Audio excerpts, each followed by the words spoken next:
Welcome back दोस्तों। आज हम सीखेंगे काउंटिंग फॉर्मूलाज। यहाँ पे हमारे पास लिस्ट है जिसमें कुछ नाम, कुछ नंबर्स और कुछ ब्लैंक सेल्स दिए हुए हैं। तो अब हम सीखेंगे काउंट फॉर्मूला। काउंट फॉर्मूला लिखने के लिए हम लिखेंगे इज इक्वल टू काउंट। तो ये क्या रिटर्न करता है? Return the number of numeric values, मतलब हमारी जो लिस्ट होगी उसमें जितने भी नंबर्स होंगे उसकी काउंटिंग, उसकी गिनती जो है वो रिटर्न करेगा। जैसे यहाँ पे 18 दे दी, इस लिस्ट के अंदर जो है नंबर्स वाले वैल्यू, न्यूमेरिक वैल्यू जो है वो 18 है। ठीक है, तो यहाँ पे ये काउंट फॉर्मूला क्या रिटर्न करता है? सिर्फ नंबर को काउंट करके उसको रिटर्न करता है। अब आ जाता है काउंट ए। काउंट ए क्या रिटर्न करता है? Return the number of values, मतलब हमारी इस लिस्ट के अंदर जितनी भी वैल्यू होगी, चाहे वो न्यूमेरिक हो, चाहे वो अल्फाबेटिक टेक्स्ट हो, चाहे कोई सिंबल्स हो, वो सारी रिटर्न कर देगा। देखिए यहाँ पे 37 है, जिसमें से 1 2 3 ब्लैंक है, तो 37 में से 3 गए 34। तो ये काउंट एवरीथिंग काउंट करता है, ब्लैंक सेल्स को छोड़ के, ब्लैंक सेल्स को इग्नोर कर देता है। Count everything, ignore blank values. अब आ जाते हैं काउंट ब्लैंक। अगर ब्लैंक को काउंट करना हो तो उसके लिए फॉर्मूला है काउंट ब्लैंक का, is equal to count blank. देखिए यहाँ लिखा भी है return the number of empty values in the list. मतलब अब मैं इसको यहाँ पे रेंज दे दूंगा, मैंने रेंज दे दी तो देखिए इसका आंसर आया 3।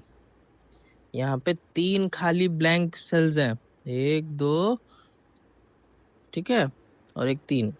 तो इस तरीके से यहाँ पे लिख देते हैं काउंट ओनली ब्लैंक ब्लैंक। ठीक है, चलिए ये आपका क्लियर हो गया, आपको समझ में आ गया? प्लीज कमेंट में जरूर बताएं। अब चलते हैं आगे एडवांस लेवल पे। काउंट इफ फॉर्मूला कैसे यूज करते हैं? Is equal to count if. देखिए यहाँ पे आया था हमारा रेंज, तो हमारी रेंज हो गई ये।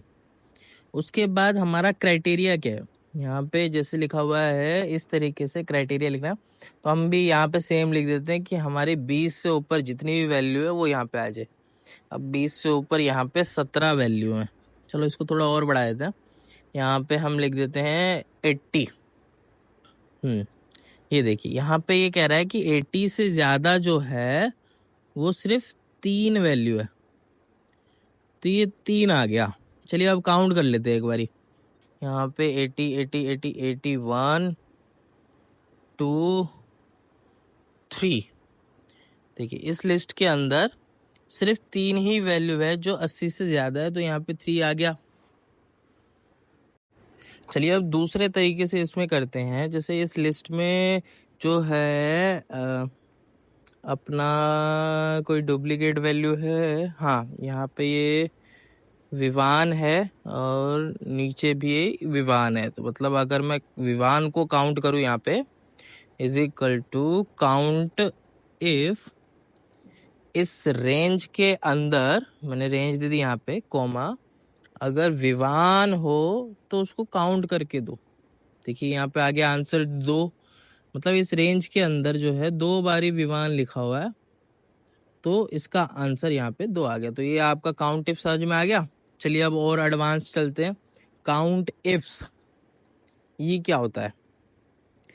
काउंट इफ्स में क्या है, पहले हम देते हैं क्राइटेरिया रेंज 1, फिर उसका क्राइटेरिया मतलब कंडीशन, जैसे यहाँ दिखा हुआ है नीचे। चलिए अब हम करके देखते हैं। यहाँ पे रेंज दे दी मैंने, पहली रेंज ये है कोमा, यहाँ पे हमें ग्रेटर देन 20 काउंट करने हैं। ठीक है, अब ये फिर से पूछ रहा है दूसरी रेंज क्या है, इसी को ये वापस कर दिया, इसमें लेस देन 50 एंटर। ठीक है, हमने इसको क्या बोला कि 20 से ज्यादा और 50 से कम, तो यहाँ पे 1 2 3, ये आपका ये 50 से ज्यादा है, ये 4, ये भी 20 से कम है, ये 50 से ज्यादा है, ये हो गया 5 6 7 बस, और कोई वैल्यू नहीं है। तो यहाँ पे 7 देखिए। इस तरीके से हम किसी चीज के बीच की गिनती काउंटिंग निकालनी हो तो इस तरीके से निकाल सकते हैं। अब यहाँ पे देखिए, यहाँ पे डुप्लीकेट वैल्यू मैंने दिखाया था, जैसे विवान 2 बार ही लिखा है, मायरा भी 2 बार ही लिखा हुआ है, ओम भी 2 बार ही लिखा है। तो हमें जो है ये डुप्लीकेट वैल्यू को इग्नोर करके यूनिक वैल्यू काउंट करनी है। मतलब सिंगल, अगर जैसे विवान 2 बार ही लिखा है तो हमें एक ही बार वहां पे काउंट चाहिए, तो उसके लिए फॉर्मूला होता है काउंट यूनिक। हम लिखेंगे काउंट यूनिक। ये देखिए, count the number of unique value in a list. तो अब मैं यहाँ पे इसको ये रेंज दे देता हूँ पूरी। तो ये इसमें देखिए, इसका आंसर दे रहा है 25। मतलब इस लिस्ट के अंदर चाहे वो न्यूमेरिक वैल्यू हो या टेक्स्ट वैल्यू हो, वो टोटल यूनिक वैल्यूज जो हैं वो 25 हैं काउंट। ये डुप्लीकेट वैल्यू को इग्नोर कर रहा है। चलिए अब नेक्स्ट पार्ट में आते हैं, हमारा थोड़ा और एडवांस लेवल पे ले जाते हैं। हमारे पास कभी कभी इस तरीके से भी आ जाता है, वर्क सबका अलग अलग होता है। तो यहाँ पे देखिए, टोटल मैं इसको काउंट करता हूँ कितनी वैल्यूज है। ये देखो, गूगल शीट ने अपने आप फॉर्मूला लगा दिया, इसको पूरा कंप्लीट कर दिया कि यहाँ पे टोटल 70 जो हैं वो वैल्यूज हैं इस लिस्ट के अंदर। तो काउंट एवरीथिंग, काउंटा हमने यहाँ पे यूज किया ना। अब चलिए, अब हमारे पास कंडीशन ये है, क्वेश्चन ये है कि काउंट स्प्रेडशीट्स लिंक। ठीक है, काउंट स्प्रेडशीट ओनली। तो यहाँ पे जो है बहुत सारे लिंक दिए हुए हैं, कुछ ड्राइव्स के हैं, कुछ फोटोज के हैं, कुछ सीक्वल्स के हैं,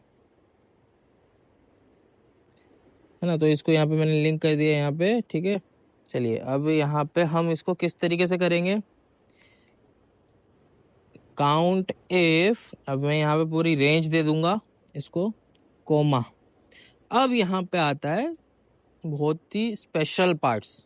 देखिए, यहाँ पे स्प्रेडशीट जो है वो बीच में लिखा हुआ है, ना स्टार्टिंग में ना एंड में, बीचों बीच। तो इसको किस तरीके से हम फाइंड कर सकते हैं, इसको लिखेंगे डबल इन्वर्टेड कोमा में स्टार, अब हमारा स्लैश स्प्रेडशीट। यहाँ पे इसी तरीके से लिखा हुआ है लिंक के अंदर, तो मैंने सेम टू सेम उसी तरीके से स्प्रेडशीट्स, फिर उसके बाद स्लैश, देन स्टार, फिर double inverted coma, bracket close, enter. देखिए, इसके अंदर 30 लिंक हैं स्प्रेडशीट के।